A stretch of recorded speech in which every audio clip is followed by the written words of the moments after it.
O Recuncho dos Libros, o programa da Radio Pública Municipal no que imos repasar a actualidade da Biblioteca Pública Municipal Enrique Rivera Rouco. O Recuncho dos Libros, o espazo para a lectura de Radio Eume.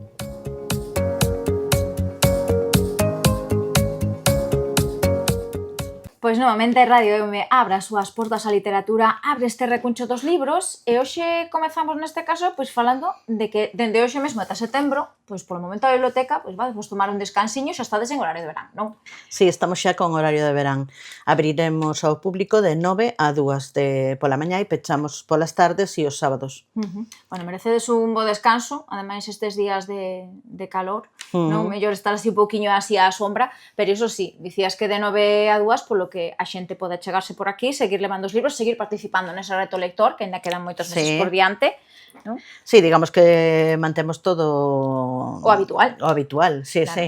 De feito, aínda temos algunhas pequenas reunións de actividades que nos quedan e para o mes que ven sairemos ao parque, como sempre, os días antes das festas do Carme, o sea que todavía nos queda Volvemos actividade no verán. A eses libros no parque ou na Praza da América? No parque. No parque, moi ben, pois aí a eso en Briña. Pois, Anabel, comezamos repasando como sempre as novidades que nos trae esta semana para o público infantil. Novidade neste caso, co que comezamos? Con castelán. Pois comezamos con castelán. Nesta ocasión trouxenvos un libro para público xuvenil, un libro de Natalia Freire que se titula Semana Blanca, que foi lectura obligatoria nalgúnha ocasión no instituto, e que conta, bueno, é unha historia así de amores xuvenís, máis que de amores, de amizades xuvenís, e que conta a historia de un grupo de rapaces que van a pasar a Semana Blanca a unha estación de esquí, no? A protagonista é Alma, que é unha rapaza que esquía e agora decide facer tamén snowboard. E vai en todo un pouco en relación co que ten que ver con ese deporte, coa rivalidade que se establece aí, ela gustalle un rapaz, gustaríalle quedar ben, digamos, diante do cativo e tal, e un pouco toda esa relación, pero ponen como en valor cuestións como pois a solidariedade, axudarse no que cada un é bon na vida, digamos, axudarlle ao do lado, non? Entonces me parece unha novela interesante e que pon a amizade por enriba de todo, non? Deixando ao lado esa competitividade. Sí, deixando un pouco ao lado, digamos que ten unha mensaxe final bastante interesante a ese nivel, ¿no? Y bueno, resulta entretido además porque está con este conflicto aí un pouco de relaciones e tal e non sabes moi ben como vai a evolucionar e resulta entretido. E ao mesmo tempo, pois eso, se fala moito deste deporte, do skate, do snowboard e do esquí. En galego chamame a atención a proposta desta semana, chega da man de Calandraca, Parchís, non? Parchís. Pero non é o grupo musical. No. Temos outra cousa aí. Parchís é un libro de María Girón. Creo que faláramos outra vez de María Girón aquí no programa porque foi premio álbum ilustrado de Santiago de Compostela e que foi premio Compostela e por aquel libro Bim Bam Bum que me parece que non sei se non o recomendaríamos. Sí, pode ser, e nesta ocasión traigo vos este Parchís que conta a historia de un gatiño que está só na casa e que pensa que o vai pasar mellor se pode compartir o tempo que ten con alguén. Entonces colle un xarro de leite e vai en busca dun amigo para compartir, digamos, ¿no? Este amigo aporta un biscoito, van a xunto de outro que aporta música e están buscando a un último que atopan máis adiante que vai a traer o Parchís, é dicir, a posibilidade de xogar, ¿no?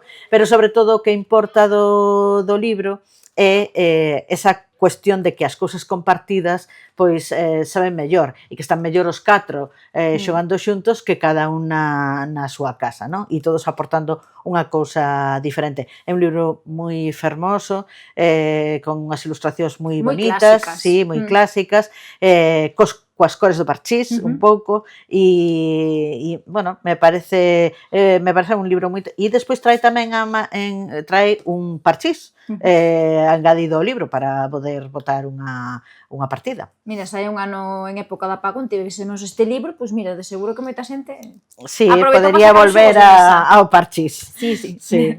de seguro que sí.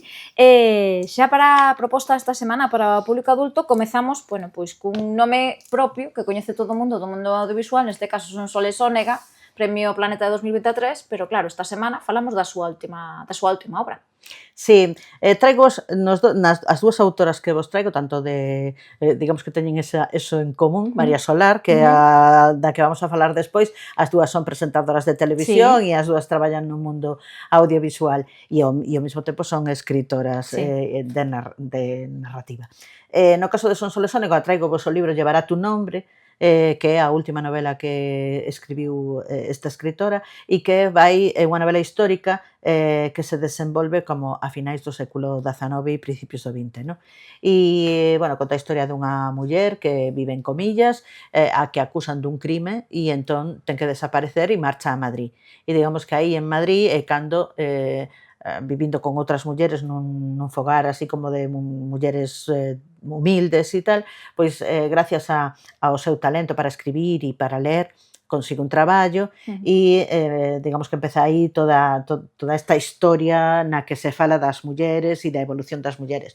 Digamos que esa época de finales do XIX e principios do XX é a época cando as mulleres empezan un pouco a buscar un camiño, no? É a época das sufragistas, a época da que se pide o voto, a época, bueno, na que as mulleres despuntan un pouco a cabeza e digamos que esta novela vai deso, no? Vai de unha muller que quere acceder a un traballo, ter as mesmas oportunidades e sobre todo a través da formación, a través da cultura, digamos.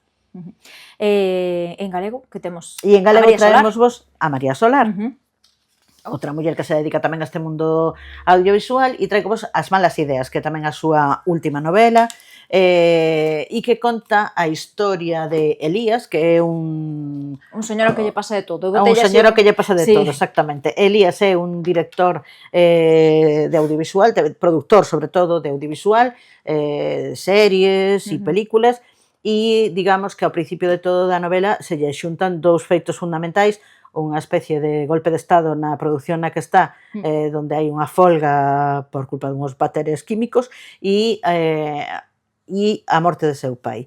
Entón, digamos que estes dous feitos van a cambiarlle radicalmente a vida. Por un lado, ten que abandonar esa produción na que está e regresa a Ferrol para asistir ao enterro do pai, bueno, chega tarde ao enterro do pai, pero para, digamos, organizar as cousas e tal. E cando está visitando a casa do pai, vendo como están as cousas, descubre unha bomba no fallado. Sí, no, o pobriño non ten sorte. Entón, a partir de aí pasan moitas cousas. Unha novela con moito humor, de bastantes personaxes, está a veciña, a señora maior que era amiga de seu pai, a súa exmuller, a que vai a ser pronto a súa exmuller, a súa muller que entran nun proceso de separación, digamos que o pobre está aí nun momento tráxico e dramático. Sí, que moita drama, pero tamén visto desde un punto de vista simpático. Desde un punto de vista de moito humor tamén, non?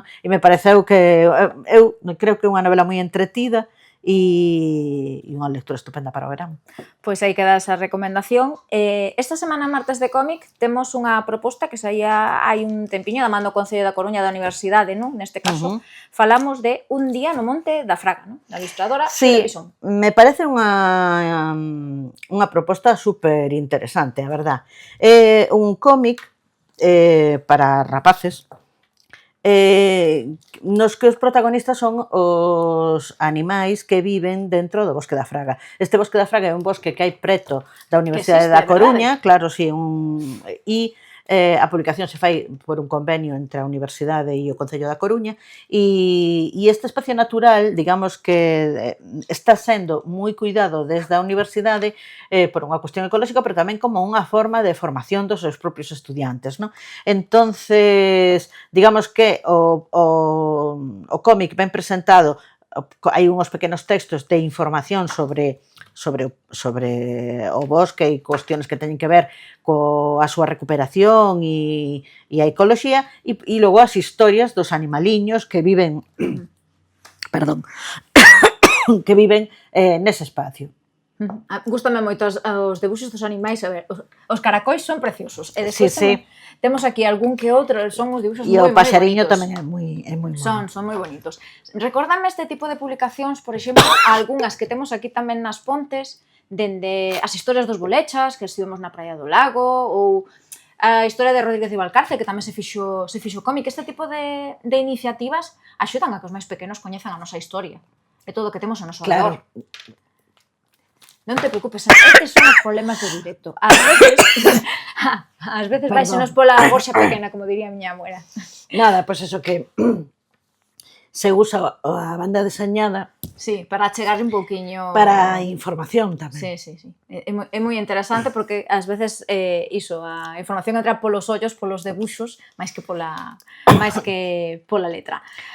E deixamos a literatura para os máis pequenos, deixamos o mundo da banda deseñada tamén para os máis mociños, porque hoxe no noso patrimonio imos descubrir pois unha desas paraxes que temos a carón da casa, como digo eu, pero que non nos damos conta de que está aí, e despois veñen de fora, dinnos que existe ese maravilloso Camiño dos Faros, e empezamos a abrir os ollos. Pois si, traigo vos un faro, neste caso de Cabo Pilán, en Camariñas.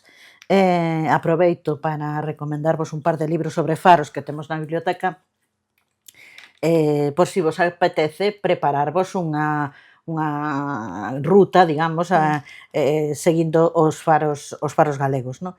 En este caso, este faro está declarado ben de interés cultural, foi o primeiro faro eléctrico de toda España.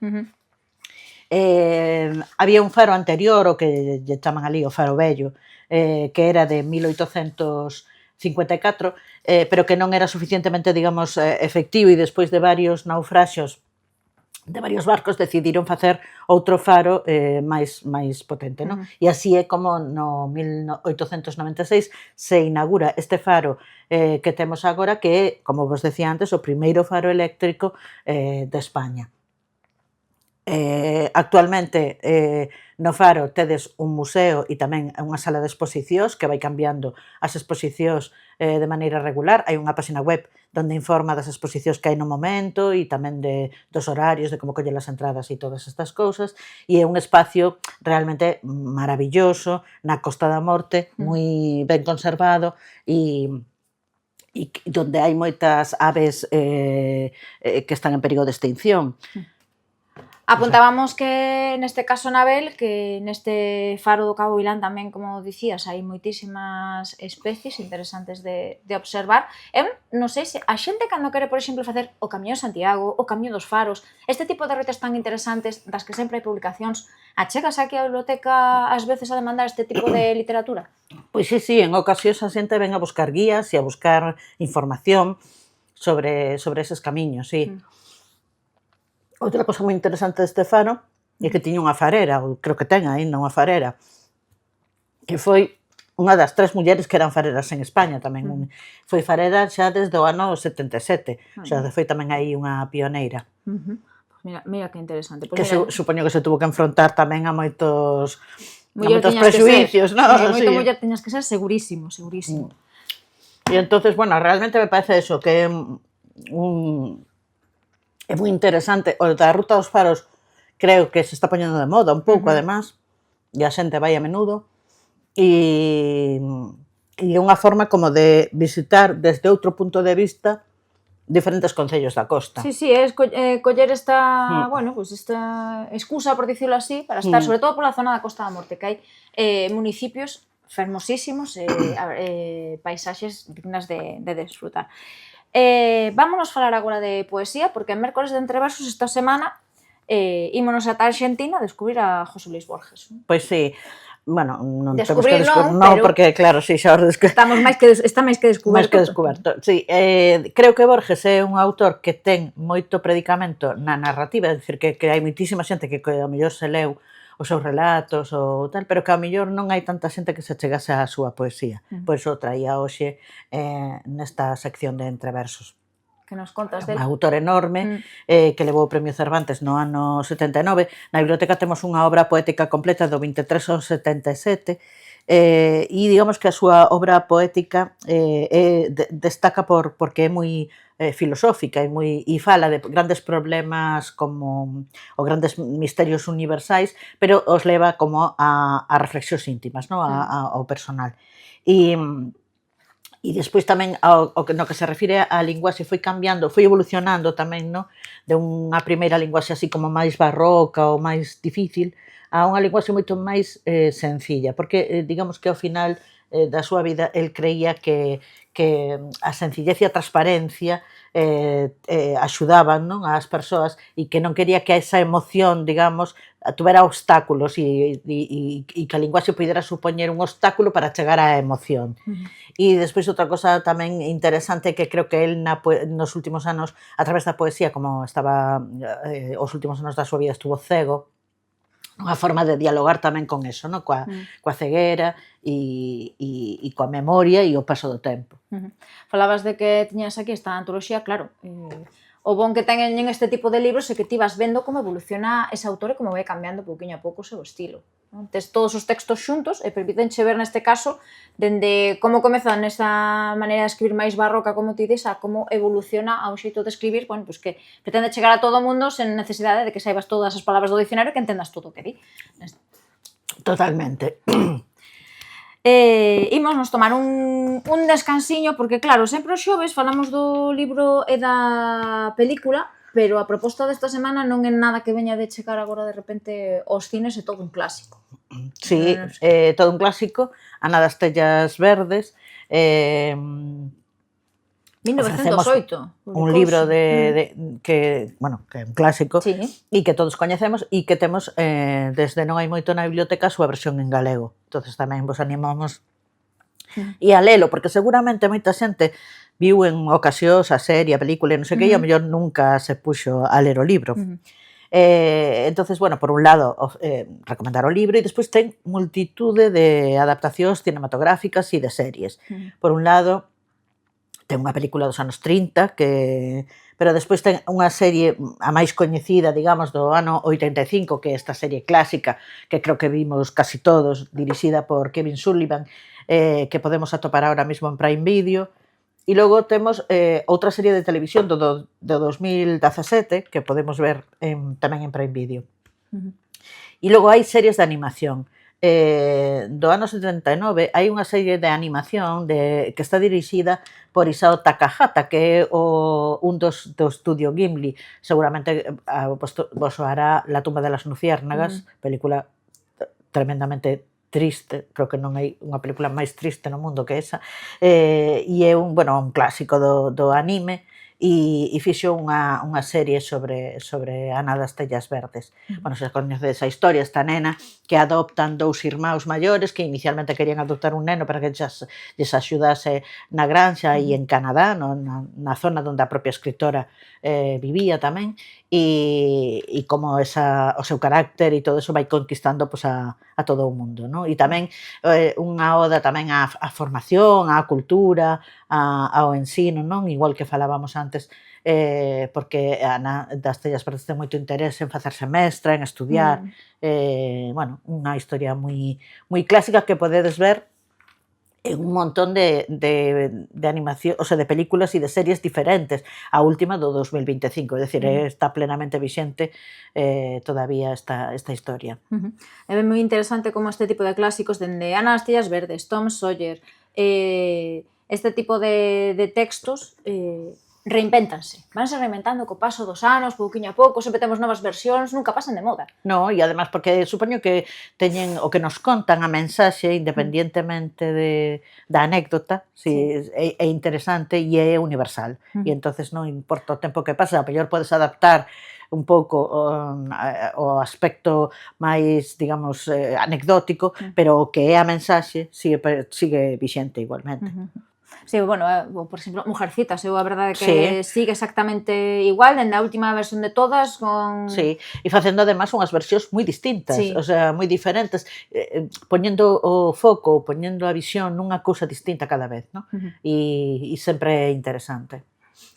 Pois imos hoxe rematar neste caso coa nosa vila e cun autor que non reside nas Pontes, pero que está aquí sempre, como é Xosé Manuel Felpeto, que témolo aí no seu veciño de Xermade, que non hai moito tamén presentaba aquí último libro na biblioteca a finais do ano pasado, foi máis ou menos Sí, o principio, sí, finais do ano, máis ou menos. Terceira novela.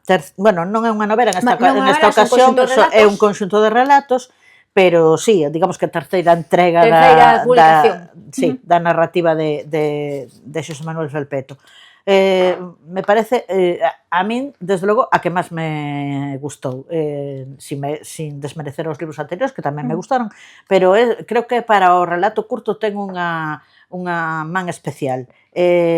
Logo, me pareceu que o que contan os relatos está moi cerca, moi preto de nós, non? Son historias que todos podemos coñecer cousas parecidas ou casos parecidos. E se fala de moitos temas, pois desde as diferencias sociais hasta marchar do rural, aos oficios tradicionais, a perda dos oficios tradicionais. Se fala de moitísimas cousas e me parece que é moi interesante, moitos personaxes moi a verdade, moi reais, como moi auténticos. E os diálogos parecen que como se estuveses escoitando realmente a unha persoa falar. Me parece que está moi ben conseguidos. E, bueno, a mí, especialmente que me gusta o xénero do relato, me gustan moito, non? E sinceramente creo que son moi recomendables. Tuvemos ocasión, como decías antes, de presentar o libro na biblioteca e foi un éxito a presentación. Bueno, é unha persoa moi coñecida e... Sí, cada vez que saca libros, sí que é verdade que logra moitísimo apoio. Sí que é diferente a, por exemplo, este Memorias dun porcoteixo, que non dixemos antes o título, pero sí que é diferente, por exemplo, a Branco Xiz, Tiranda Negro ou Pau de Ferro, sobre todo polo tema das ilustracións, porque aquí simplemente ten na portada prácticamente. E nosotros sí que incluía algunha outra máis de Leandro Lamas por aí polo medio. E despois eso, polo xénero, digamos, non? Porque as outras eran novelas e en este caso se trata dun conxunto de relatos, pero realmente maravillosos, o sea que é moi recomendable. Pois aí queda esa recomendación local para esta semana, para agora que veñen os días de sol, de calor, de vacacións, pois botarlle un olliño á literatura que se fai aquí nas Pontes, na nosa vila. E nada, é pouco máis que contar esta semana, Anabel, preparando ese libros no Parque das Festas, desfrutando destas tardes de descanso que ben merecidas estedes, seguindo aínda con ese falarmos nós, con un par de reunións aínda que vos quedan pendentes do Clube de Lectura, a desfrutar do verán ese cun libro moitísimo mellor. Moitísimo mellor, está claro. Pois graciñas, Anabel, a vindeira semana, o vindeiro luns máis libros, aquí en Radio Me. Graciñas. Pois isto foi todo no recuncho dos libros de hoxe. Nos volvemos a vindeira semana con máis novidades e actualidade da Biblioteca Pública Municipal Enrique Rivera Rouco. Que teñan unha moi boa semana e lembren que, como dirían os da Ría, hai que ler, inda que sexa sempre o mesmo libro.